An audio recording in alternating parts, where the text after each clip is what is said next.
Hey folks, and welcome to Drinking Alone with Friends, a podcast where three friends drink alone together. My name's Chris. What up? It's Tud. And I'm Obert. It's me, Tud. I'm always here every week. Yep. What's going on, Tud? Got a little cold in the throat. How's Tud stuff? It's How's it going being Tud over there? well, I gotta say, not great. Winter time's honestly just the worst because there are no ducks around. They all go to hibernate. Yep. You can barely find any ducks, and it's just depressing, man. Do ducks hibernate? Is that a thing? I don't know. I feel like I don't see them. I see ducks every morning. I'm walking popcorn around. Well, she still chases them. They fly west for the winter. I think that's that's what it is. They go out to the mountains. Maybe I've been confusing geese with ducks. I don't know. I don't know. Well, as we discussed last week, they're safe nowhere. They're frozen everywhere, including. Well, actually, it was 50 degrees today in North Carolina. It was beautiful, but welcome back, new Tud. Thank you for filling in. Thank you for having me. It's good to be back. I'm excited to see you guys again. Yeah. And I think in honor of the wise and great Meatloaf, I'm only going to speak in Meatloaf song titles for the rest of the episode. I think that's what I'm going to be. Sounds like quite the challenge, unless Meatloaf had a couple thousand more songs that I don't know about. I know one. He did. Like for right now, I can say, DAWF podcast, 2 out of 3 ain't bad when it comes to co-hosts and stuff. Like that's one song title. It's pretty long, but a lot of parentheses. The remix version I never heard. Yeah, that was bad out of podcasting or something. That's another song title. Just trust me. Don't look it up. Just trust me on this one. But rest in paradise, Meatloaf, because very sad. I was very sad. Kiwi. I mean, new Tud. It sounds like you're too young to know Meatloaf. I don't know. I know one song, so I think you're doing great because I have no idea what you're talking about. Just everything I'm saying is basically a Meatloaf song. Just imagine that. So witty. Yep. How do you come up with it, man? I mean, no, he did it. He's a musical genius. Yes. I'm not that much younger than you, Chris. No, I know. How do you not know Meatloaf? I know the one song. I can do anything for love, but I won't do that, right?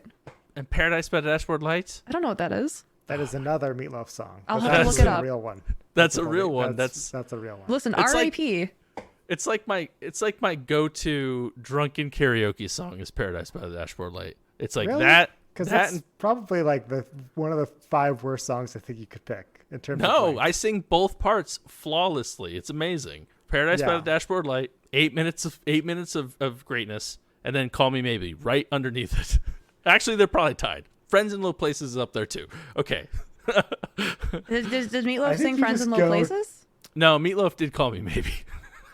Listen, the one song of his I know, I won't lie to you, I first heard it in that M&M's commercial. You know what I'm talking? That's the first time I heard that song.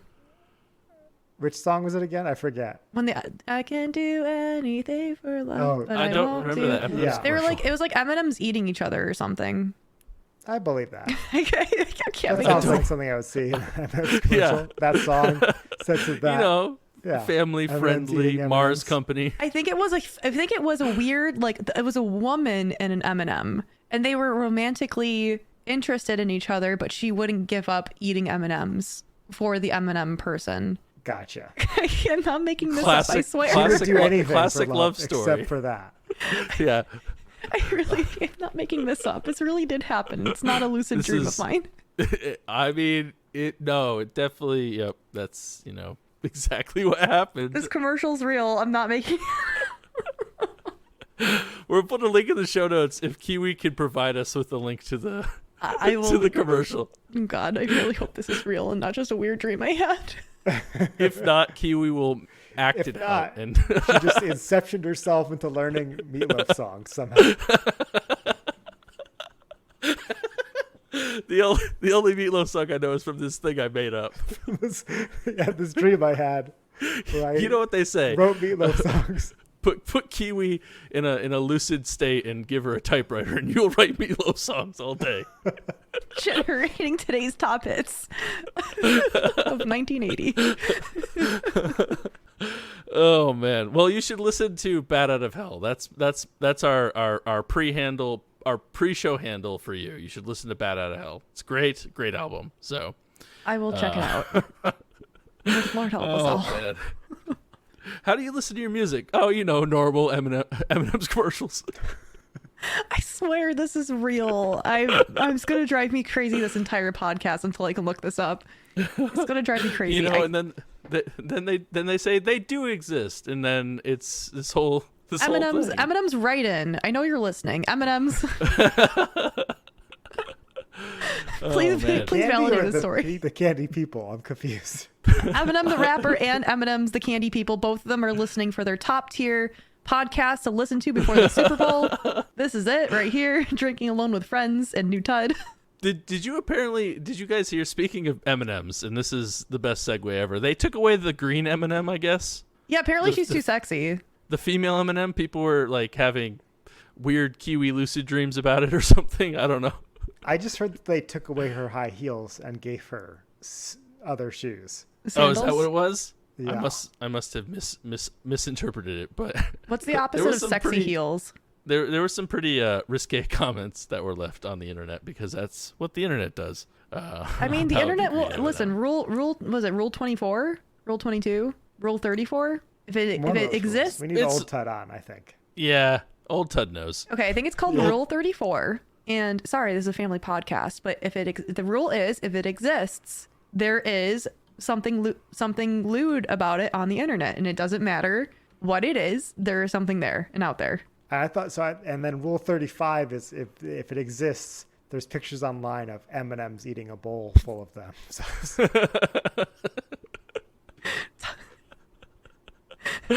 Oh man, I'm so excited to watch this commercial. I swear it is real. I've never been more excited for an M&M's commercial in my life. It's real. I'm not making this up. Oh Lord, always good times. How are you guys? What's new in your lives? Oh, I'm great. Yeah.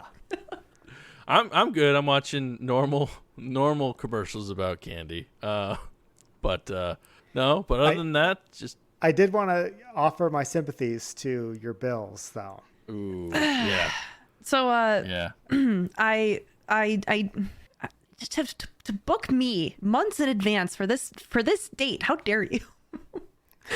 Put me on this platform to speak on the Bills' behalf. No, I was it was an amazing game. That's a game I'm gonna remember for the rest of my life. That was so good. It was good football, and honestly, it came down to a coin toss. That's it. I full-heartedly believe either team would have had that same outcome. It just all depended on where the coin landed, and it sucked. And I did tear up. I was very drunk before that because I thought we were winning. Yeah, I was gonna say, based on what you said before we started recording, I wasn't sure if you were gonna be able to remember it for the rest of your life. No, listen, just drunk Kiwi has a memory of an elephant. I swear to God. She does, but sometimes selective. But that was one to be selected. That was something to be selected. I was like 6 beers deep by the time we got to the 13 seconds. And like, I like got beer all over my bed. I was like, like I was screaming, so happy, didn't care. I was watching in bed. Yes, that's where my biggest TV is, by the way. Let's just let it go. There wasn't room for it. I have a mantle over the fireplace, and there's like not enough clear space. Like it would hit the ceiling. And it's a big TV, so it had to get in my room. Okay, anyways, so it wasn't weird. Champagne spraying of your beer basically all around your bedroom. I have to do laundry. Yes, that's if that's what you're saying. Yes, laundry had to be done today. But yeah, so that happened. I was like celebrating and like so pumped, and then that happened, and I was just like, "There's no way," and there was a way, and the way happened, and then I drank a lot more, and I was very hungover today, and I was like, "Don't cancel on the podcast, Kiwi. Don't do it." Yeah, well, we appreciate you showing up regardless. Even if the Bills didn't in the last 13 seconds of the game, but I'm fine. Everything's fine. I'm fine. What happened? Where you at, Jordan Poyer? What are you doing? Why can't we just get a break, man? Like the Bills, come on, look how sad we are. Just give us something. Like Let us progress, please. I don't know. Josh Allen, pretty good kid. I know. Is it next year? Next year's our year. He's aight. I say this every year. Next You're year. gonna trade him for Carson Wentz. There you go.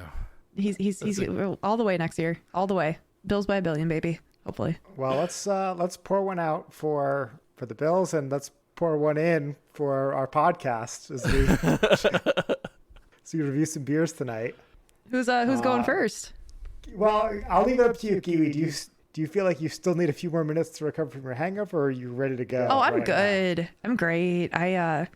Everything's fine. Yeah. I honestly, do you guys have a hangover, like a certain thing you need to get rid of that hangover? Mine is English muffin toasted with just like a strawberry jelly and some coffee. Okay. It's good. It's light. There's flavor. My stomach is filling. I'm not nauseous from the jelly. It's like nice and sweet. And then the coffee just like, just kicks it in. That or McDonald's. But you have to get a large. McDonald's, I think, is a pretty universal one. But it's like when you get your pop, it has to be large because something about those cups hits so different. The plastic cups they give you, the large, hits different. Yeah.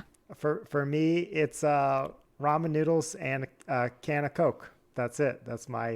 I get all the food groups I need right there. I got the salt, the electrolytes. I got caffeine. I got sugar. It's what gets me going. Pop it's does bland it. enough where I can stomach it. Chris, what's yours? I really, it's the sweet release of death. I think that's basically the only thing. I don't really have like a remedy. I don't know.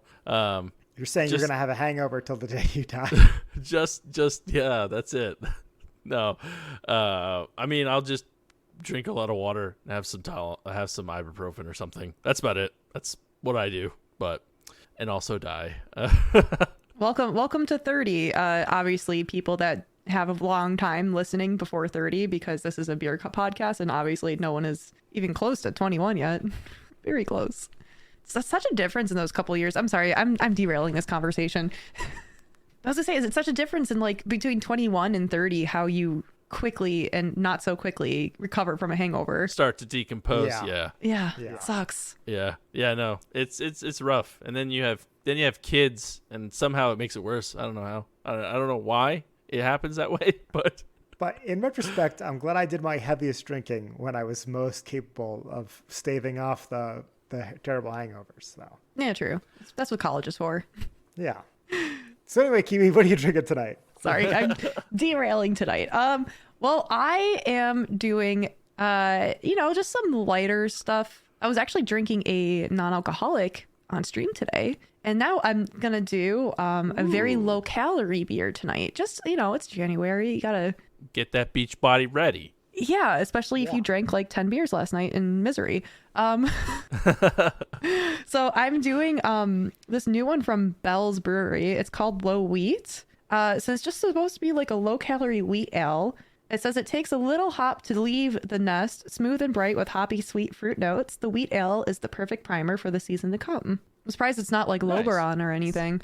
I'm just gonna go out there and say it. It's January. It's too early for spring beers. I'm not ready yet. I'm still deep in winter beers. I can't be ready to hop out of a nest and anything like that yet. I feel like wintertime is the time because everyone has their resolutions in January, right? So I feel like wintertime is the time to like pop those low calorie beers in because you gotta feed on those people like me that are like this January I'm gonna make smart decisions on drinking, and then this has been in my fridge for like a month and a half. It's true. But the label looks very springy, I think. And like I said, that description made it sound like a spring beer. No, the label does look very springy. It looks kind of retro-y, but yeah, I'd give it, with the sun in the background, I don't really think of winter. You're right. It's like the sun meets that 70s show. Tud, where every time he hits spacebar, it starts playing Baby Shark for 5 minutes. Classic. What was he playing the other episode ago where he was trying to do Mortal Kombat, but it was just gongs? Yeah, he does that. The gong buttons are all very close to each other on the soundboard. Why does he have so many gongs next to each other?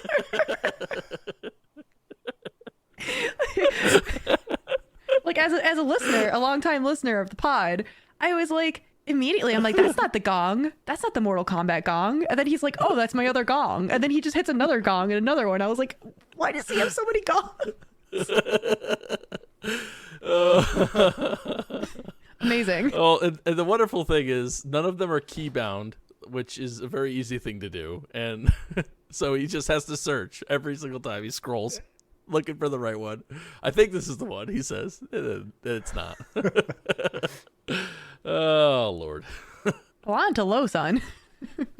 It's fruity on the nose. It's a lot more fruitier than I was expecting it to be. I guess they did say some fruit, but when I think of wheat, I was just thinking of like a Belgian wit, I guess, kind of. So I am surprised off this fruit. It is a little citrusy. I don't know if I'd say like orange peel, but it does get some citrus to it. Light bodied, a little bit of a hot bite at the end. Really kind of dissolves at the back finish. I mean, it's a low calorie beer. I'm not expecting a ton of flavor from it. I thought this was a low calorie beer. That'd actually be hilarious if it's not. It's a little bit, I mean, it's still got a nice cloudy essence to it, as you would expect from a wheat. The head's kind of honestly okay. Still kind of lasts. It's tiny, but it's still there. You know, every head counts. That's what we say here on the pod. Yeah. Not like a ton of carbonation. Not really expecting that from a wheat either. So it's not bad. I mean, I would drink it if I needed to drink something that hopefully is low calorie. Now I'm kind of nervous that this isn't a low calorie beer. But it's not bad. I'd say it's mid. You know what the TikTok people say now, it's mid. Is that how TikTok works? I don't know. That's what the kids have been doing on TikTok now. I'm kind of a couple more sips in, losing a little bit more flavor from it. I don't know if like that's off of the aromatics or what, but it is tasting a little bit more tasteless to me. But that could also, you know, maybe be COVID. I don't know. I was partying very hard in my arena full I of always assume it's just COVID. pillows. Yeah, there's not much else to say about it. I mean, it's for a low calorie. I know I kind of set myself up here I know I'm not going to rave about a low calorie beer. It's all right. It's aight, as Chris would say. It's aight. It's aight. It's aight. I would, as long as it's low calorie. I mean, do you guys have it on tap? Does it say the calories on it? I do actually. So in the packaging, the can packaging says 110 calories. The bottle, I guess, doesn't for whatever reason. So there's some hop to it, more hop than I was expecting. So I'll give it that. It's not bad. It's honestly mid. I'd give it like a 2.75. I'd give it a 3. I'll give it a 3. 3 feels mid to me. It's like, I know it's not on the scale of Untapped, but it kind of is. I don't know. Yeah, it's you know, we talk about Untapped rankings all the time and how they're like so skewed higher. I always feel they're higher than they should be. Yeah. Unless I go higher than them, then they're wrong. Then they're wrong. Yeah. They're only wrong. What's the saying? Oh, I may not be right, but you are definitely wrong, is the saying. That's what we say to Untapped. Yeah, it's all right. I'd give it a 3 personally, I think. I mean, it's hard to kind of judge. I have to kind of think about, like it's obviously a low-cal beer, but I've had better. So, mid. But so anyway, so out of 511 check-ins, what do you think the Untapped average is? I know it's like newer, so I'd probably give it maybe a little higher, maybe like a 3.17. It's higher than that. It's a 3.53 actually. Oh, wow. Yeah, which is still on the lower side, I feel like. Yeah. For Bell's, absolutely. Yeah. I feel like they put better out there. It's not a bad low option, but there's definitely better low calorie beers, so I'm still not going to give it that much credit. Do you have a go-to one that you prefer? Slightly Mighty from Dogfish is very good. Very, very good. That one's super easy to drink. And then I know Hop Slam actually puts out some, not Hop Slam, what do you call it? Lagunitas Hop Water? I guess that's more of an NA, but that one's really good too. Like that has a ton of hop to it. Yeah. Okay. I've seen that one, but I haven't tried it. I haven't tried it either. I maybe seen it once. For some reason, I don't think I see Lagunitas a lot, or I just gloss over them. They're just one of those legacy brands that you kind of forget. You know it's there. You know it's there. It's old reliable. But you're searching around for something new and something exciting in your life, right? You're not thinking about Lagunitas. They're good though. But speaking of being too early for spring beers, it is around this time every year, like February usually. I buy a 12-pack of my favorite low-calorie beer, and that's Guinness, and have some of those in the lead up to St. Patrick's Day. So does Guinness have low calories or just low ABV? No, it's a low-calorie beer too. Lower than skim milk by volume. I forget. I don't remember exactly how many, but that's one of my favorite beer facts. It is yeah, very, very low in calories. I never knew that. Honestly, that sounds like I don't mind Guinness. That sounds like a good low cal option. They should advertise that. Why don't they do that? Guinness, get on this. We got to get the Guinness people in on this. Guinness, if you're listening. Eminem, please contact your Guinness reps. We know you know each other. Let me Google it real quick. How many calories? 12-ounce serving of Guinness sets you back 125 calories. That is actually impressive. It's more than is in your beer though. 15? 110. Yeah, 15 calories? Okay, I'd rather have a Guinness. I had standing up as opposed to sitting down, and then you burn the 15 calories. So if you've ever felt bad about having a car bomb before, don't anymore. Nope, no longer. No longer do you have to feel ashamed of having car bombs. They're delicious. Oh my god, I'm floored by this information. I don't know what to do with it. Have a car bomb. Have a car bomb. Do it. I mean, I am an official registered Guinness pourer from when I went to Ireland, so. Oh, well, I got a certificate and everything. Oh my goodness. They never even tell you that when you go to Guinness, though. They're not like, hey, They would. Guinness, get on this. The people care about their weight now, us beer drinkers. Well, people in Ireland are probably, I'm generalizing, more fit than Americans. So they probably don't think about the calories as much, I guess. Well, you maybe. know why they're more fit? Because they're all drinking 120 calorie They're all beers. drinking Guinness. That's why they're so fit. Yeah. Jeez, Damn. we found the cure. That's the key. People don't realize this, but it actually takes more energy to swallow the Guinness than the calories you're getting from it. Just like Lose weight by celery. drinking Guinness. Yeah. Amazing. I had no idea. That's mind blowing. I'm only drinking Guinness now. All right. Well, speaking of Irish beers, I have a neighboring country beer, sort of. I have an English style brown from Wormtown Brewery out of Worcester, or Worcester, Mass. And that's called the Blizzard of 78. Oh, I think I've had that beer. Really? I have to look it up on Untapped, but I do enjoy Wormtown. It's a fun place to go. I've never been there. This was a present from Sal. So thanks, Sal. This is I had one of his beers on the pregame a couple weeks ago that I'm sure all of our patrons have definitely already listened to because it was edited and released at least 2 weeks ago. So that's what they say. Yep, that's what they say. But this Blizzard of 78 has a fun little story on the back, so I'm going to read it. The storm by which all storms are measured. Our winter offering pays tribute to those who were there and those who have endured hearing about it over and over again. We created a classic English-style brown ale with fresh roasted coffee beans added from acoustic Java to give the Blizzard of 78 a rich, smooth character that will make you enjoy hearing more stories of walking through 27 inches of snow, uphill, blah, blah, blah. So, Sounds like I need to have that in Buffalo. yeah. Is there like a famous Blizzard there that everybody talks about, or just all of them? Yeah, I think Blizzard of, I want to say like 92 or 99 or something like that. We had a pretty big one. And then we had a bad October storm in 2004, I think. It was like a 2-week storm with no power. Sucked. Yeah.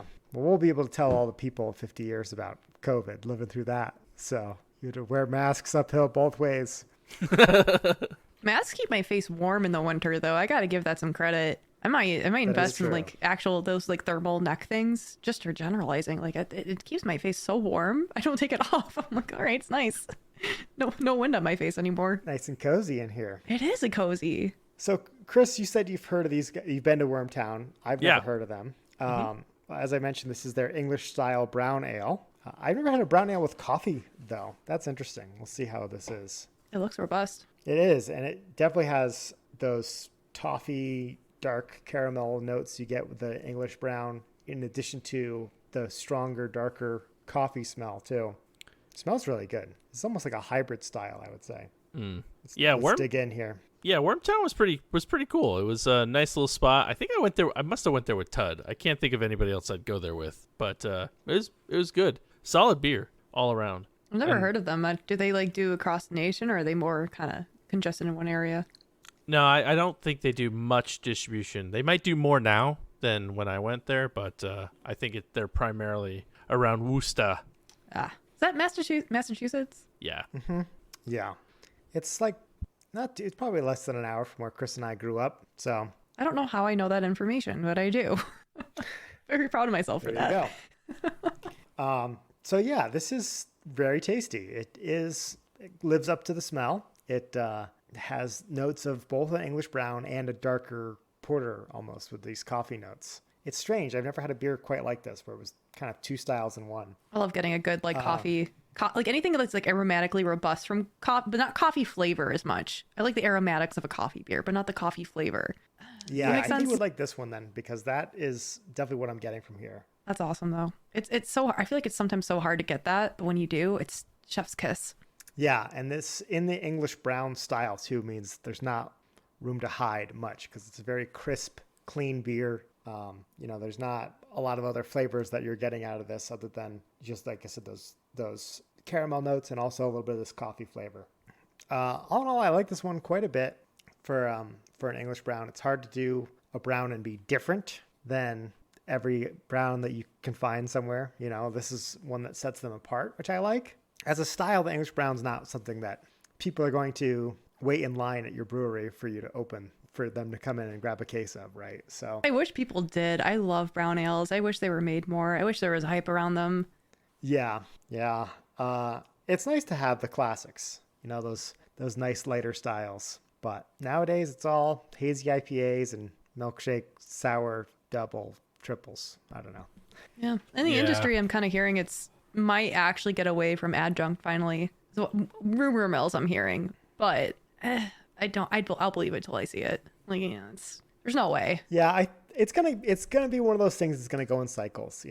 It's like any other thing. What was in 20 years ago is gonna come back in, and then it's gonna go back out. So someday we'll be saying, man, remember when everyone was drinking those hazy IPAs? I don't know about that, but I don't know about Uphill hazy. both ways. Yeah.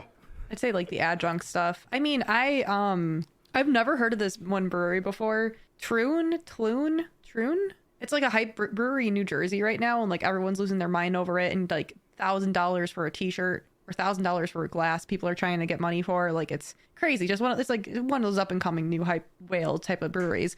I looked at their Instagram and I was looking at them. I'm like, not a single one of these beers I think I would be able to drink as someone that's lactose intolerant without not leaving my bathroom for 24 hours. Like, I was like, my stomach hurts looking at these photos. I just hope this trend goes away because like I just miss like a clean beer that I can actually drink. Yeah.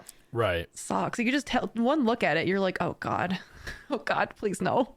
Well, maybe you got to work your way over to Wormtown and try some of this because I like it.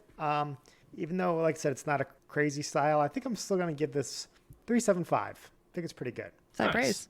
So this is one of Wormtown's like most popular beers. Oh, okay. Like kind of their winter seasonal that everybody gets, what they're known for. Yeah. There's 11,642 check-ins. Wow. Yeah. Okay. I wasn't sure if they distributed outside of their brewery, but it sounds like they must, right? Yeah, or they're just super popular. Remember, there's Boston. I don't know. I mean, I went there 5 years ago, probably something like that. Probably when I went. So, and I've checked in this beer. Okay. I have 11 friends that have. Wow. Well, I'm not one of them, am I? No, you are not. No. Okay. It's a long list of 11 people. But well, it's so long. I don't know why. I'm going to guess the Untapped average. I think they're going to like it. I don't think they're going to love it. I think it's going to be, I'm not going to make the same mistake Tud did. I'm going to say 3.75. Ding, ding, ding, ding, ding, ding. No ding, way. ding, ding, There's Really? no way that's right. I wasn't looking. It's a 3.75. Oh my goodness. We did it. What? Oh my God, he did it. I was He like, did it. no, that's what you checked it in. But it is 3.75. It's a 3.75. 11,000 check-ins. Obert No way. has done it. He's I done was just it. saying that to be funny with what Tud did last week. Oh my goodness. Wow. Oh, man. Oh, wow. Oh, this is so exciting. That is exciting. Well, good. I'm not even. Oh no. Unless I tie, I can tie. Yeah, you could tie. I can tie. Yeah. Wow. But, all I need this is all I need to get it right is for Tud to leave. That's the as soon as Tud's off the show, I get all of his brain power. And now you get it. Now you get an honorific. You get. I You know. know. You get to pick a name. Oh, I gotta think about this one. Yeah. I don't know. I get the stars next to me, so that's Yep. that's You get something. the stars. You get the name. You get the stars. We roll it all out when you get Really it correct. making this whiteboard really makes the podcast a more visual medium.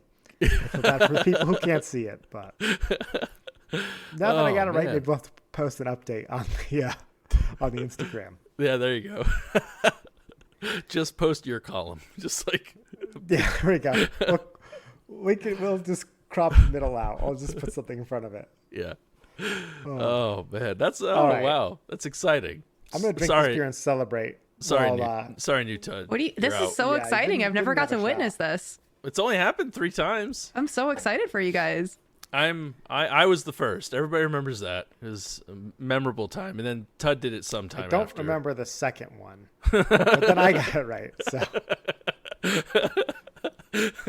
I'm speechless. I'm witnessing a history here. It's amazing. Yeah. Obert has like the biggest smile on his face right now, ear to ear, and I'm sitting back and taking it all in. it only took 172-ish episodes for us to figure it out. But I got it. Oh man, You should have done this 3 episodes ago, though. That would have been nice. it would have It been would have nice. been nice. Been nice. We didn't even do much for 169. I don't know. Yeah, what the heck? I don't know. Let down. So anyway, while I drink my beer and celebrate, Yeah, I we gotta don't see even know if Chris I should go. What's Chris the can point? tie it. You could get it right. I could. Maybe it's in the air. I doubt it. Okay, listen. Maybe. Okay, let's try it. We're gonna give it the old working try. So admittedly, I thought that this beer was a seltzer based on the can. And then I looked and I was like, oh, this is actually an IPA. Good start for the beer. But I remember now, Dana had gotten me this as she thought it would be funny. And then, like I said, it sat in my fridge because I thought it was an IPA because I have a couple like colorful cans. It's a bright pink can, everybody. It's called Sour Sparkly Princess, which is a sour IPA Love the name. from Holy City Brewing in North Charleston, South Carolina. So, it's a there it is. It's a bright pink can, very Liz Frank writing on it. I think Who? that was her, right? The Trapper Keeper lady. Liz Frank? Lisa Frank. Isn't that Lisa Frank? That's what. This is her sister. Her sister was a beer can designer, and not a lot of people know that. Yeah. It reminds me of a bubbly, a bubbly. It reminds me of one of those seltzers. Oh yeah. Yeah, that same pink. Yeah. I think Liz also did that can art. So that's why it's very frank. But so I don't know much about this, honestly. I can read the can, take a page out of Tud's book. It says some beer drinkers like sour beers and some like a nice hoppy IPA. This beautiful pink vessel you are holding contains a kettle sour beer, dry hopped with El Dorado hops, a galactic convergence of both the funky and hopped up brews. That sounds amazing. Crack it open and prepare to meet your inner sparkly princess. So, Wow. So I don't know how old this can is. That's the other caveat. There's no like can date. But I think Dana picked it up at like a Total Wine, something like that. So we'll see. I would like to think that a sour IPA wouldn't like fall off as much as like a regular IPA, but guess we'll find out. Yeah, I think it would hold those funky flavors in a little longer. Yeah. My mouth's like watering thinking about this beer from the way you described it. It sounded so good. I'm also a suck for the El Dorado hops. They're so good. I'm not a big El Dorado fan. What flavors do you like out of El Dorado? What do you get? I don't know. You just get like that like earthly. I don't know how that like earthly Yeah. it grounds you. Is that the way? It's a nice dirty hop. Good old dirty hop. Dirt hop. Tastes like dirt. I don't know. I like that. I like that in a beer. I like going to the beach and eating sand. I mean, I don't get a ton on the nose taste. I mean, it's just like, it smells like a sour IPA, but nothing too crazy. The head it's very bubbly. It's a very bubbly head. It's like Frothy. big bubbles. But it's still there. It was thicker, thinning out a little bit. But here we go. Let me meet my inner sparkly princess, as the can says. Oh, I can't wait to hear what Chris sounds like after meeting his sparkly princess. I know. I feel like we're about to unlock a new personality here. He does his like random new dad personalities on Twitch. So like one's I'm pretty sure I came up with like there's like Celty Daddy. It's like I wonder what Sparkly Princess Beer Dad Gamer would be. I think that would be the one with the feather boa, probably. Ooh. Feather boa and like probably one of those like Disney tiaras. Not like a nice one, but like those like classic plastic Disney tiara. And I think more like the long cigarette holder things like Cruella de Vil has. Yeah. But it's like golden. It's not black. It's got some nice color to it. Right. And they're candy cigarettes. Of course. Harder to smoke, but you just use the holder to hold it from the other end. Yeah. Chomps down on it. Oh. I feel like I should be singing a song again, but This is the longest I've ever seen Chris to decide how he feels about a beer. I'm like, I don't know how to feel. I don't know how to feel right now. It's not bad, but like, it's definitely more sour than it is IPA. Like, I get hit pretty hard with some sourness, and then it like tries to become an IPA, and then maybe it did fall off a little bit, because I honestly don't know how old this can is. Maybe it did fall off a little bit because like it tries to become an IPA and just doesn't. It's just all sour. It's like kind of just like a sour, which I don't dislike, but I get like some fruitiness towards the back that I'm trying to figure out what it is. And I've already drank probably like a quarter of my beer trying to figure out what it is. It's not what I was expecting. It's not bad. Try another sip. this is where we need Sud, or oh my god, Tud for the sounds. Crickets chirping. I know. I would sing again, but I'm genuinely fearful of Tud clipping it and then playing it for every episode. Then after. Every episode ever again. Yeah. It's a legitimate fear you have. Yeah. Yes. It's a legitimate fear. I mean, I get some sour. It's sour. It tries to sweeten up at the end with some fruit like citrusy fruitiness, but it's not enough.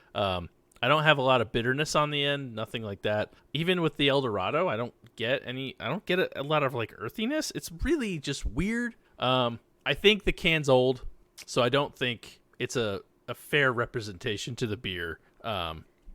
Unless it's not old, but this is probably old. This is Church something? What did you call it? No, Brewery? this is Holy City Brewing. Holy City. Church. I was sort Close, really close. Have you been there before? No. This is just something that Dana picked up on a run to. I think it was Total Wine, and she saw Sparkly Princess and she thought it was funny. So, and then as I was looking for a beer to try tonight, I was like, "This is a beer? Oh no!" And I think honestly, it's too old, which is kind of a bummer. It sounds like it would be a good beer if fresh. And it's still not bad. I mean, it's fine. It's just a sour. It's like if someone told me this was a sour beer, I'd be like, oh yeah, it makes sense. Not a sour IPA, but I'm gonna give it a 3 1/4. I'm bumping it up a little bit because I think it's an old can, so that's on me. I'll take that hit. But yeah, I'm gonna give it a 3 1/4. It's fine. It's more sour than IPA at this point. I would like to try it fresh. Maybe that'll be a goal of mine, or I'll forget. So you'd give it another shot, is what you're saying? I would. I think I don't think this is a fair representation. At least that's what I'm telling myself, because it sounds like, and it seems as though it was supposed to be better than that. But anywho, what is it? What's it look like on Untappd?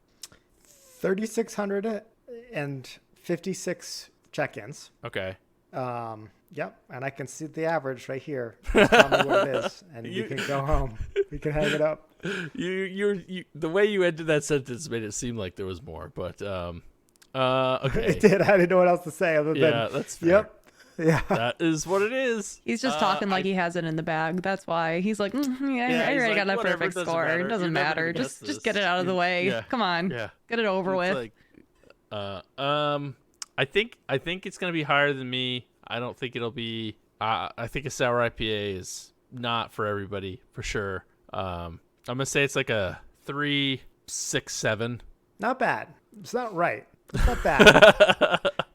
3.72. Oh, okay, all right. Even my backup guess was 7.1, so I wouldn't have even been right with that. So there you go. Yeah, Carl E checked this one in at the Holiday Inn.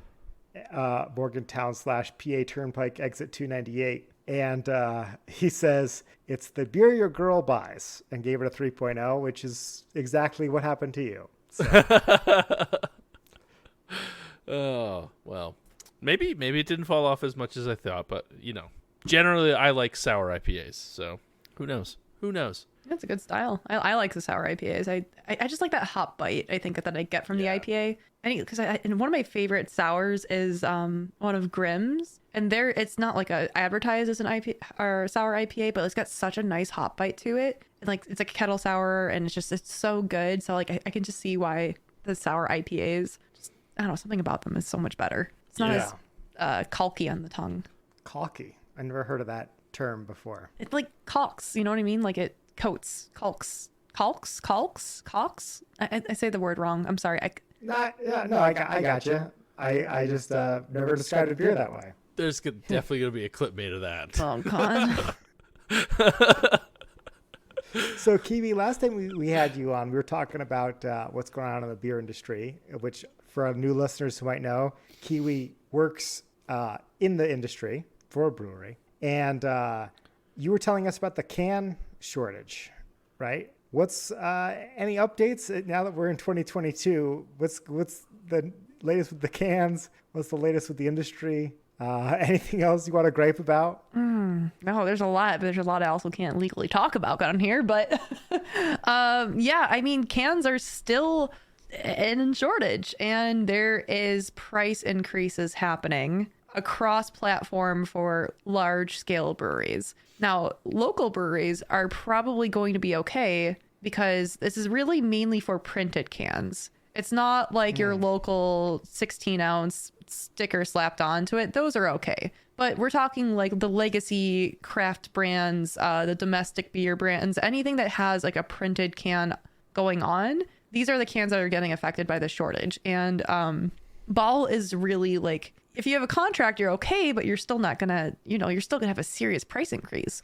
And some of these brands are really starting to kind of have that trouble of, how have they been pricing themselves to begin with? Have you been pricing yourself, okay, it's a quality beer, but we're still going to price this higher? Or have you been going for the high volume, low margin? Because there's breweries out there that I'm a little concerned about that have this method, like Founders. And, I respect their beer and I like them, but like, I think Founders is going to hurt immensely from this because their price points are insanely low.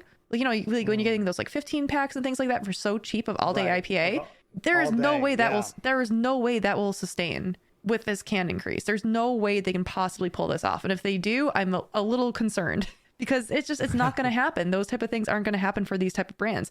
Now, it might be like a $2-3 thing for some places, but it might be, I don't know. I'm just curious to see what the competitive market starts to do. And like, again, like this is not your hype local brewery at all that's going to be affected by this. You just might see less actual printed cans from them. Because we know we all have some local breweries that do well, and like now their flagship is in 6-packs at your nearest store, which is awesome. That might get affected. They might have to scale that back, or they might just say, all right, screw it. Like their volume's so low, this might not be too big of a difference for them. But we're talking, just all these big brands. Like price point's going to be so interesting to watch and see what happens. Yes. Well, I mean, I kind of talked about it before, but my brewery, honestly, anything that's not in our core portfolio has transitioned to bottles for the most part. And that's a lot of brewers are doing that. Yeah.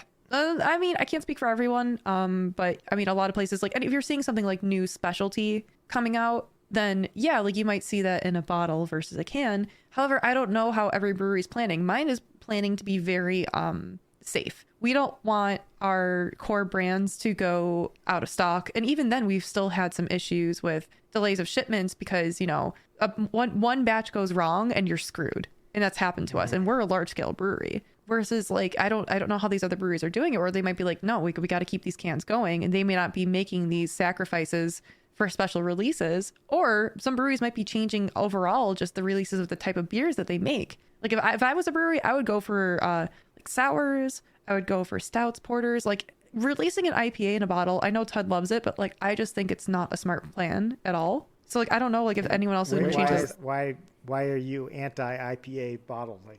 Cans are king. Cans are just king. Like I've seen it with my brewery. We've done it for the past 2 years. even 3 years before COVID, we were kind of just doing it just to keep, because there's been can problems for a while, and we've been doing that, and it doesn't translate the way that an IPA in a can does. And that could just speak to my brewery and our quality of what we put out and what we put out, and like that's also a factor. But I just don't. It doesn't move the way that a can does. Like a 4-pack of cans, a 4-pack of 16-ounce cans. I don't know. It's just something about that people go crazy over. Even that over a 6-pack. So you're saying more on the consumer side than on like the flavor or like the chemistry of the beer. Yeah. No, straight consumer Gotcha. we're talking about. Well, Yeah. plus you're thinking of just in general, if you're thinking of cold sets and display options and ways that these stores that are purchasing this beer bring the beer into their sets, like they're more likely to bring in cans for their fridges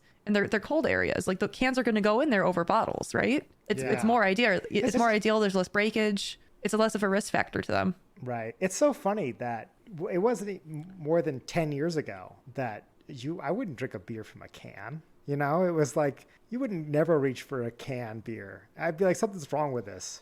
And now it's kind of the opposite, like you're saying. So I wonder if we'll just see the cycle go the other way. Which would be I don't know, interesting. because just it's the actual logistics and science behind it of like the longevity of the beer, the way that stores see, like I said, like the stores see less breakage of cans, right? Stores love cans because, you know, you can drop a 6-pack of beer and they might be a little foamy and fuzzy inside, but like you don't have to call someone to clean it up and you don't have to write that off as a breakage. You know, like you can keep that in there. And like, especially with those places that have like mix your own 6 bottles or mix your own 6 craft packs or like those, you know, craft fridges, like they would rather have cans in there than bottles. Again, for that same exact reason, just risk factor.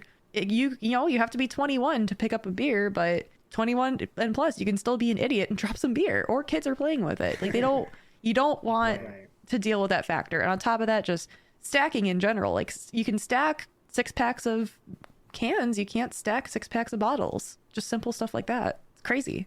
But or are larger breweries looking at going back to labeling cans, or is the label cost going to outweigh what they would save in can price? I mean, it's a matter of what you have available to you in your canning process and your the machines that you have at your brewery. You know, like it's a whole different thing. Like when you have a bottle, you don't print on bottles. So like every brewery that does bottles has the means to put slap a label on it, right? Canning, you know, if you're, especially like this has just always been, you get it printed. If that's the way, as a larger brewery, you have it set up, you're getting those printed cans already in here. Like that's how you purchase them. Like at my brewery, like we have pallets and pallets and pallets of just empty printed cans that come in from our supplier, and that's how we use it, and that's how we put it into our system. So if we don't have like a large scale slap a label on it, like we have a very small scale for like going into the brewery physically and having those like one-off things that we'll also release that don't go across the nation. So we wouldn't be able to do that, and I don't think any large scale brewery would, unless they decided to invest in it and upscale it. But like even then, it's a very different price point to do a sticker on a can versus a label on a bottle. Very different price point. Well, don't ask me what, but I just know it is. Yeah. It's always interesting having you on and talking about what's going on, whether it was all the sexual misconduct stuff we talked about a couple episodes ago, and then now the supply chain issues. And it's always interesting to get the little insight from somebody who's inside. But it's never not changing out here, and it's always interesting. And I wish it was 2 years ago, because beer was a lot more fun before you had to worry about all this stuff. But right. It's a good industry, and it's really interesting, and at the end of the day, it's nothing like any other business, but you can get drunk while doing it, so that's always fun. That's a good point. It's a great point. Yeah. So with that, I think it's time to head over to our Frosty Mug of Wisdom. We're going to fill it up with stuff. We'll say stuff. Fill it up with stuff. Jordan, take it away. Mug of Wisdom. We need some gongs. Psh, psh. Yeah. Do you have your gong handy, Kiwi, or no? Oh, wait. Yeah, as a new Todd, I feel like I should have a gong. Sorry, that's some hummus. I have a frying pan. Hummus gong? Wait, that did not sound gong-like. What if I... All right, just pretend. That was as gongy as it's gonna get. Okay. All right. Thank you, Kiwi/Jordan, for the Frosty Mug of Wisdom. Jordan, I mean, Jordan, check him out at Wreck My Podcast. He's always got fun stuff over there. But Kiwi, I'm man of people for getting it right this week, but you are our guest. So I think you get to go first with your handle. What do you got for us? It sounds like you as man of people is choosing me to go first. Yeah. I chose you. Yeah, take it that way. It's an honor. So I don't have a reduce, reuse, recycle handle this week because I just don't know. But I do have something that I just recently purchased that it's very first world problem, but by golly, I love it so much. So my can openers, I have 3 of them in my house and not a single one of them work. I don't know why. They all just like stop working, and I'm like, I've been holding on to them and just rotating every single one, being like, come on, like this one's got to finally work. And I'll just like press it into the can opener like 10 times before I finally can get it going, and it's a nuisance. So I finally was like, okay, I'm just gonna buy myself a new can opener, and I went on Amazon, and of course my eyeball like, you know, kind of directs itself to this electric can opener, but it's not a plug in the wall one, it's a handheld electric can opener. It's called the Kitchen Mama. And just hear me out. It is amazing because what you do is it takes 4 AA batteries. I know that's a lot, but I can't imagine. I don't know about the lifespan of the usage of these batteries. I can't imagine it's much usage per push on the button because it's only opening a can and then it just sits in your shelf for like a week. But what you do is it's magnetic. So you adhere it magnetically onto the top of your can. It aligns itself. You press a button, hands off. You go walk and like you can go wash your dishes. You can chop some onions. You can. How long is this can opening taking? It's a little bit slower than I expected, but that's okay because I got to set the can opener to go. It's about, you know, it's about like a but like very slow. I mean, I can imagine my finger going around very slowly. I'd say about 10 to 15 seconds for it to fully make its way around the can. Okay. But it's a very clean cut. And like I said, it's magnetic. So you literally just turn it off when it's done. You hit the button again, and then you just pull it up and like the lid comes with it, and you just take it right off the magnet thing. And okay, listen, I know 10 to 15 seconds seems very long if you're staring at something, but again, I cannot exaggerate this enough that you can just walk and do something else as you're waiting for that can to be opened. There's no force used on it. There's nothing. You can go and let your dogs inside from pooping outside, and because that can's opening and it's fine. This is a good handle. Just listen to it, please. This is like the M&M commercial all over again. With the fact that you can leave the can alone and it'll be fine. It won't explode. You can multitask. That's what I'm saying. Yeah. It's a little slow. I gotta start the stew 6 hours early, but then I gotta open the cans. So that's another 2 hours. Yeah. Luckily, I can go poop while opening the cans. You could if you wanted to. Can opening plans. You go take a nice poop and you come back and look, the can's open. Can's open. Oh man.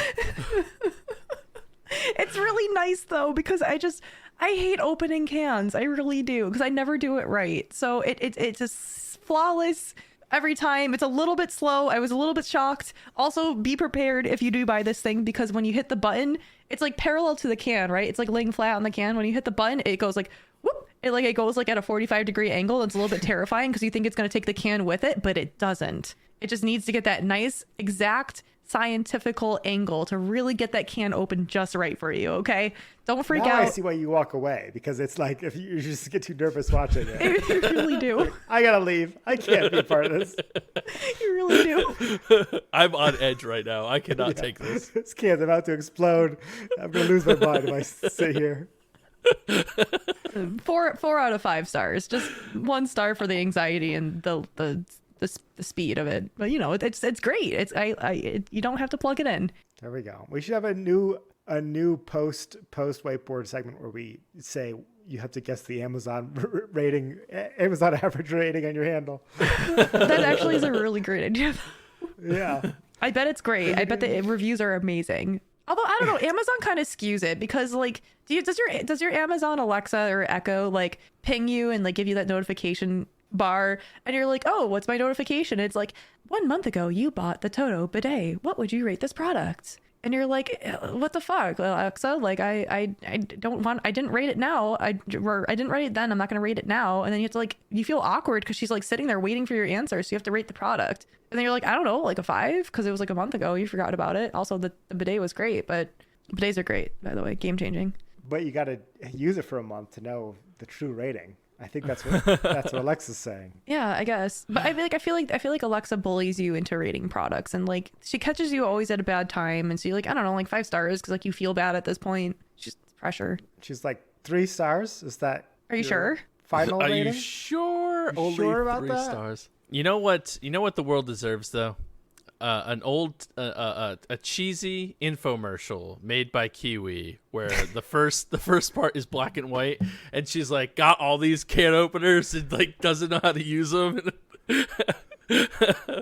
This is what the world needs and deserves. So. And then in the non-black and white part, the can opener's going on the counter while she's like sitting in front of a fireplace, slowly drinking a glass of wine.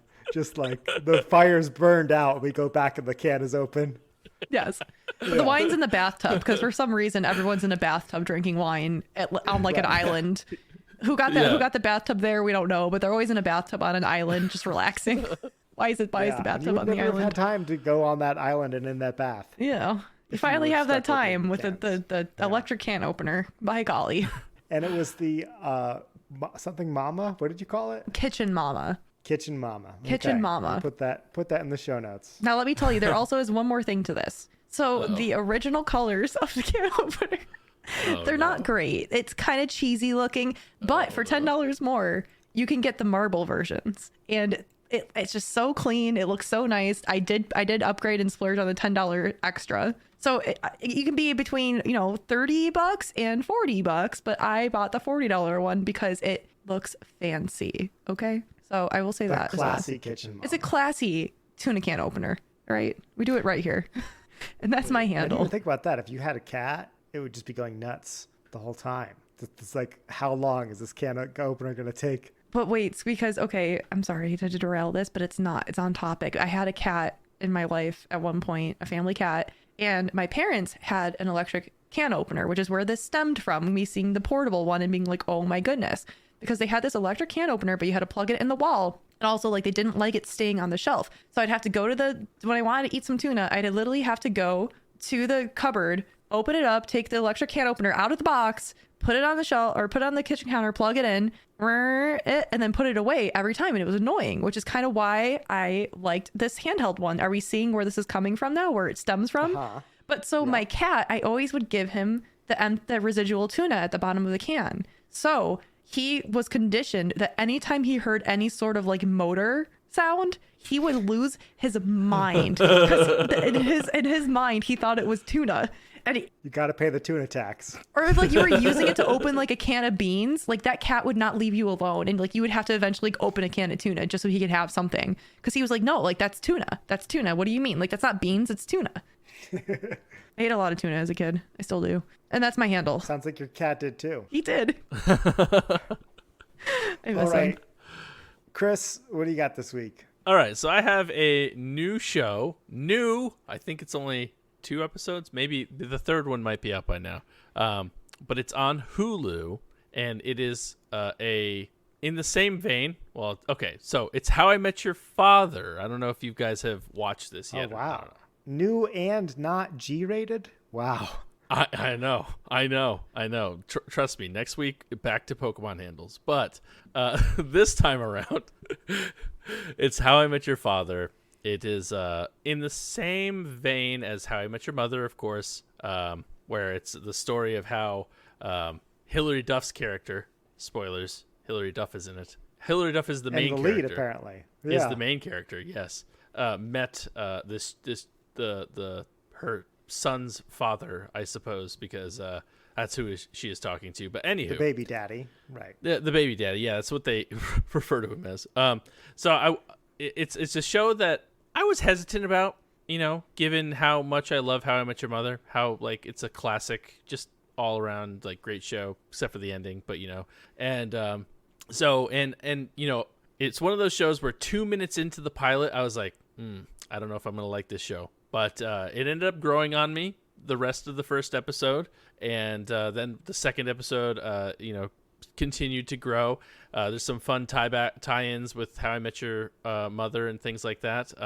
So it's good. It's good. I think one of my only critiques is like I think they try far too hard to like get jokes to work.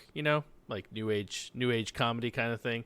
But it's pretty good. It's pretty good. I'll say you should check it out if you like How I Met Your Mother. You should check out How I Met Your Father. I think it's good so far. Only 2 episodes in. I can't wait to watch the next one, but I don't know if it's released or not. I don't know when it releases on Hulu, but they're doing it one a week. So I can't wait to watch the next episode unless I'm already waiting. In which case I can't wait. In which case I can't wait. Well, I have to wait for Dana to get back from Florida. Right. Is it like the same thing where there's Ted had an inner monologue and stuff? Is it like kind of the same style?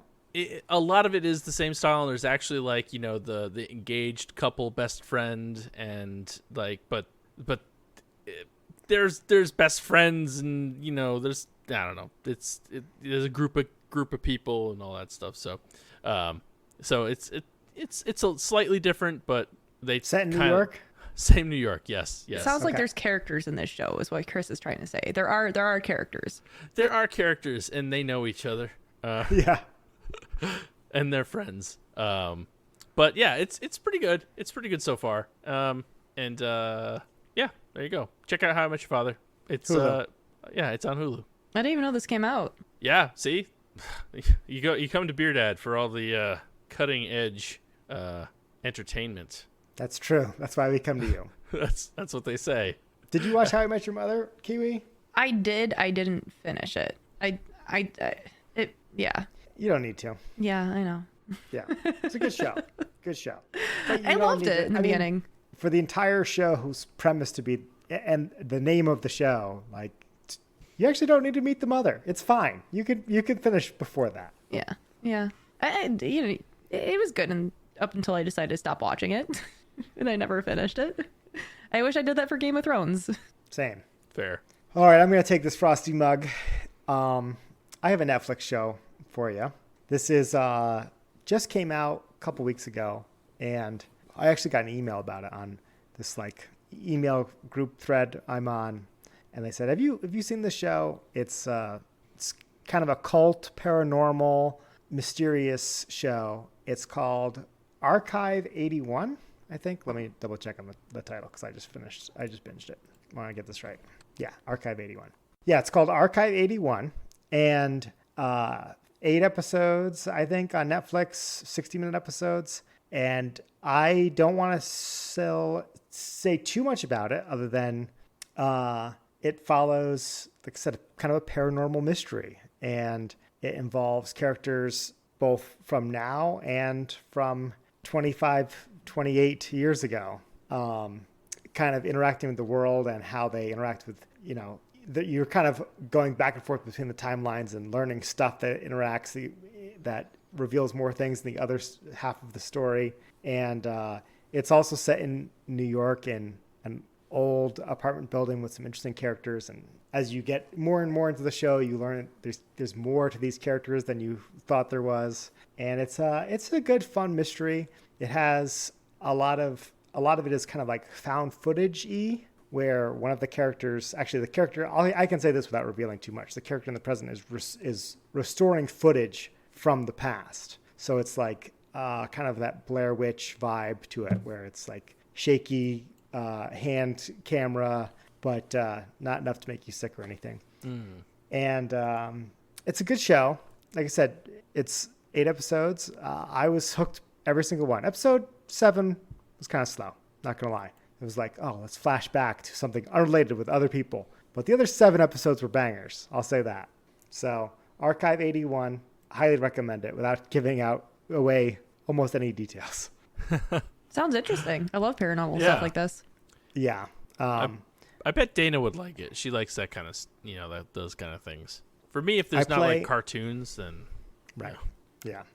I play a tabletop role-playing game called Delta Green, which investigates paranormal mysteries in the modern world. And that's actually the I'm on a Delta Green email chain, and that's what people were like, have you seen the show? It's basically like a Delta Green ripoff, which it is. And it's very good though. So that's why I'm into it. And that's why I think you should watch it. I might check that out. That actually sounds like right up my alley. All right. And so with that, let's thank the breweries with the beers that they have. I don't know. I don't say this part. Oh, is that me? No, that's I guess. It Patreon, but Spotify, just tell us your beer first. iTunes. No, I'd like to. I'd like to thank Val's Brewery for the low sun, low calorie wheat ale. I would like to thank Holy City Brewing for the sour sparkly princess. And I want to thank Wormtown Brewery for their Blizzard of 78. Make sure you go and follow us on all social medias. That's at DAWF Podcast. Primarily Instagram. Let's be real. That's where we're at. Yeah. Check out our Patreon, patreon.com/DAWF Podcast, and you can subscribe for as little as $1 a month, and you get some content there. Some erratically scheduled content. But patrons, we do love you. Thank you so much for all the support. Make sure you follow the email at dawfpodcast@gmail.com. And, send us all your thoughts. Do you have any cans that you want to sell to big breweries? We might have someone in the market for them. Who knows? That kind of stuff. Honestly, I think they'll take used cans. So I'm going to start spreading that around. I'll spread that. Oh, there's another brewery printed on that? No worries. Yeah. Yeah. Log on to Discord. Join us over there at our DAWF. What's our server called? How do you find us? Click the link in the show notes. That's how you find us. That's how it happens. And tell us your favorite low calorie beer. I want to know if it's Guinness or why you think it's better than Guinness. Yeah. Also, please let us know if you've seen that M&M commercial and tell me I'm not crazy. Yes, there's going to be discussion of that on the Discord. I guarantee it. That's a necessity. Yes. Kiwi, why don't you put yourself over? You can find me on TikTok. You can find me on Twitch, which is my main platform of content creation at twitch.tv/Kiwi Kadota. You can find me on Kiwi Kadota on Instagram, on Twitter. I haven't untapped. I'm horrible at it. It's all Kiwi Kadota, or I know it's not New Tud, but that's the other name I go by, Kiwi Kadota. Currently going through a transition to New Tud, but there's some lingering things out there. She's actually in fierce litigation with the name over the name with Old Tud. So. Yeah, it's kind of there's a reason why we're never on the podcast at the same time. Right. It's due to it's in her contract. Yeah. Oh man. And so with that, thank you all for listening. My name's Obert. My name's Chris. I am New Tud, aka Kiwi Kadota, and if you're drinking alone with friends, do it with strangers that you met on the internet and then became friends with, and then told them about your crazy cannibalistic M&M dreams. That's the classic sign. Every week. You know that rule 37 on the internet says that every Meatloaf song has been featured in a different commercial. You just have to find it. I knew there was other rules out there. I want to know what the other first 1 to 33 rules were. Yes. For Rule 34. We only know 2 of them. 34 and 37. Fill in the blanks. Fill in the blanks. You create your own rules here. But don't take 34 or 37. Those are set in stone. Those are taken. Now, rule number 1 is on the internet, no one knows you're a dog. That is true. That is true. I mean, we know that we're not dogs unless someone's like 3 dogs in a human suit that learn English. Chris, I think I read somewhere that there's nowhere in the rule books that dogs can't use the internet. So.